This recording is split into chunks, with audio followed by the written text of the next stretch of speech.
Close your eyes for a second. I want you to go back. Go back to a Sunday afternoon. Maybe it was the mid-1960s. Maybe it was 1974. Maybe it was sometime in the early 80s. And you're standing in a church fellowship hall. The fluorescent lights are humming overhead. There's a folding table at the front covered in a white tablecloth that somebody ironed that morning. And the smell. Oh, the smell. Fried chicken crackling under aluminum foil. Cornbread still warm from the cast iron. A sweet potato casserole with marshmallows turning golden brown in a roasting pan somebody carried in from the back of a station wagon. You can hear the laughter, the clinking of mismatched silverware, the sound of a grandmother somewhere behind the kitchen door saying, "Don't you dare touch that pie yet." That's where we're going today. And if you've ever stood in a line with a paper plate praying, genuinely praying, that the macaroni and cheese wouldn't run out before you made it to the front, then you already know what this video is about. But if you didn't grow up in that world, if you never experienced what it felt like to watch a 72-year-old woman feed 200 people on a budget that wouldn't cover a family dinner at Applebee's today, then let me tell you, you're about to learn something beautiful. Because what happened in those kitchens wasn't just cooking, it was an act of love. It was community. It was survival and generosity woven together in every single bite. Today, we are remembering 30 cheap meals that Baptist grandmothers used to feed entire congregations with almost nothing. And I do mean almost nothing. We're talking about women who could take a $3 bag of dried beans, a couple of ham hocks from the butcher, and a sack of cornmeal, and turn it into a feast for 100 people. Women who understood something that most of us have forgotten, that food doesn't have to be expensive to be extraordinary. It just has to be made with the right hands and the right heart. Let's start it where every Baptist grandmother started, with the staples, the ingredients that cost almost nothing and could stretch further than the eye could see. And there is no better place to begin than with chicken and dumplings. This was the cornerstone, the foundation stone upon which an entire church dinner could be built. A grandmother would begin early in the morning, sometimes the day before, with 2 or 3 whole chickens, never the parts, always the whole bird, because whole chickens were cheaper per pound and because every last scrap of that bird was going to be used. She'd set those chickens in the biggest pot she owned, cover them with water, toss in some onion, a few stalks of celery, a generous pinch of salt, and let them boil low and slow until the meat was falling off the bone. Then she'd pull those chickens out, shred every last bit of meat, dark and light, no favorites, and return it to that pot of golden, shimmering broth. The dumplings, flour, baking powder, a little lard or shortening, and just enough water or milk to bring the dough together, rolled out, cut into thick strips, and dropped straight into the bubbling broth, where they'd puff up and turn silky and dense and soak up all of that rich chicken flavor. 3 chickens and a 5-pound bag of flour. That's 50 servings. That's an entire congregation fed. Then there were the pinto beans and cornbread. If chicken and dumplings were the Sunday best meal, pinto beans and cornbread were the Wednesday night workhorse, the dish that showed up every single week without fail and never once disappointed. Dried pinto beans were about as cheap as food got in America. A 10-pound bag soaked overnight in a big pot of water, then simmered the next day with a ham hock. One single ham hock, mind you, which cost almost nothing because most people didn't want them. And you had enough beans to feed an army. Thick, creamy, smoky, rich. And the cornbread that went alongside it was made the old-fashioned way. Cornmeal, a little flour, eggs, buttermilk, and a splash of bacon grease in a screaming hot cast-iron skillet. That cornbread came out with a crust so golden and crunchy it could make a grown man weep. Add some chopped raw onion on the side and a bottle of hot sauce on the table, and you had a meal that would sit in your stomach like a warm hug for the rest of the evening. And we absolutely cannot talk about church dinners without talking about macaroni and cheese. And I am not talking about the kind that comes in a blue box with powdered cheese that tastes like a chemistry experiment. I'm talking about the real thing, Elbow macaroni, boiled until just tender, then layered in a deep baking pan with thick slices of sharp cheddar, or in many households, blocks of government cheese which, say what you will about its origins, melted into the most impossibly smooth, creamy golden sauce you have ever tasted. A can of evaporated milk, a few eggs to bind it all together, a generous amount of butter, salt, pepper, maybe a pinch of paprika, or dry mustard if the grandmother was feeling fancy. Baked in the oven until the top was blistered and brown and the edges were crispy and caramelized. Children and adults physically fought for the corner pieces, and some grandmothers had a trick for stretching the cheese even further. A can of cream of mushroom soup stirred into the mix, which added volume and creaminess without adding cost. Now, if pinto beans were the backbone of the church kitchen, then casseroles were the secret weapon, because a casserole is, at its heart, a miracle of efficiency. You take a few cheap ingredients, layer them in a pan, slide it into the oven, and an hour later, you've got a dish that serves 20 people and looks like you spent all day on it. Green bean casserole was the undisputed champion. Canned green beans, drained and spread across the bottom of a baking dish. A can of cream of mushroom soup poured right on top. A can of French fried onions, half stirred in, half saved for the top. Bake it until it's bubbling and fragrant, then scatter the rest of those onions on top for crunch. 3 ingredients, $3. And it was always the first dish to disappear from the table. Right beside it sat the tuna noodle casserole, another masterpiece of frugality, canned tuna, egg noodles, cream of mushroom soup again.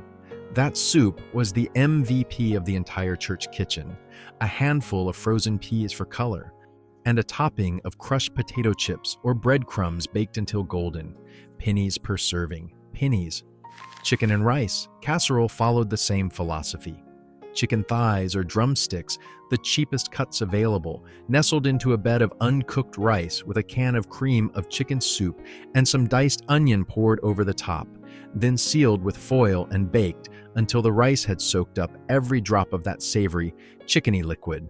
The result was tender, falling apart meat on a bed of impossibly flavorful rice, and the whole thing cost less than what most people spend on a cup of coffee today. And let's not forget the baked ziti, layers of pasta, tomato sauce, ricotta or cottage cheese, and mozzarella, all baked together until the cheese was stretching in long, on golden strings, and the sauce was bubbling up around the edges like lava. Simple, cheap, magnificent. If there was one skill that every Baptist grandmother possessed in abundance, it was the ability to stretch a small amount of meat into a meal for a multitude. And nowhere was this more evident than in the main courses that anchored every church dinner. Spaghetti with meat sauce was a revelation in economy. A few pounds of ground beef, sometimes just 2 or 3 pounds for 100 servings, browned with onions and garlic, then drowned in big cans of tomato sauce, seasoned with dried oregano, basil, maybe a bay leaf, and simmered until the sauce was thick and rich and fragrant. If the budget was especially tight, a can of tomato soup could be stirred in to stretch the sauce even further without anyone noticing. Poured over mountains of spaghetti and served with garlic bread made from day-old loaves, slathered in butter and garlic powder, it was a meal that made you feel like royalty, even though it cost almost nothing to produce.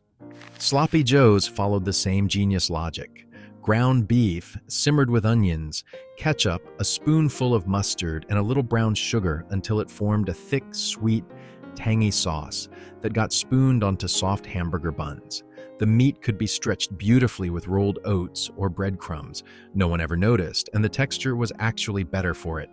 Sheet pan meatloaf took the same humble pound of ground beef, mixed it with breadcrumbs, eggs, diced onions, and a generous pour of ketchup, pressed it into a sheet pan so it could be cut into perfect squares, and baked it with a glaze of ketchup and brown sugar on top that caramelized into something almost candy-like. Salisbury steak brought a touch of elegance to the budget table. Hand-formed ground beef patties, browned in a hot skillet, then nestled into a gravy made from onions, sliced mushrooms, and beef broth, served over a mound of mashed potatoes or fluffy white rice. It was the kind of dish that made people feel like they were eating at a restaurant, even though the entire pan cost less than $5 to put together. And goulash, that beautiful one-pot wonder of elbow macaroni, ground beef, canned tomatoes, onions, and a dusting of paprika, was the ultimate in effortless crowd feeding. Everything went into one enormous pot, simmered together until the flavors melded, and served straight from the stove with a ladle and a smile. Now, we'd be doing a tremendous disservice if we didn't talk about the dishes that were rooted not just in economy, but in history and heritage.